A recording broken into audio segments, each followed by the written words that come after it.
Ferrari 488 GTB Generations Explained. Overview. With a mid-mounted twin-turbo 3.9-liter V8, the 488 GTB generates a sonorous wail and ferocious acceleration all the way to 8,000 revolutions per minute, where it makes 661 horsepower. A 7-speed dual-clutch automatic is the sole transmission. We estimate a 0 to 60 mph time of 3.0 seconds. Ferrari's adaptive suspension is relatively compliant without sacrificing handling.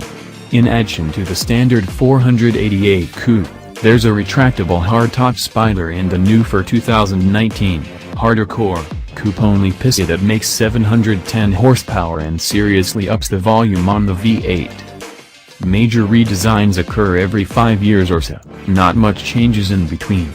Dividing them into generations provides more meaningful distinctions in the shopping process.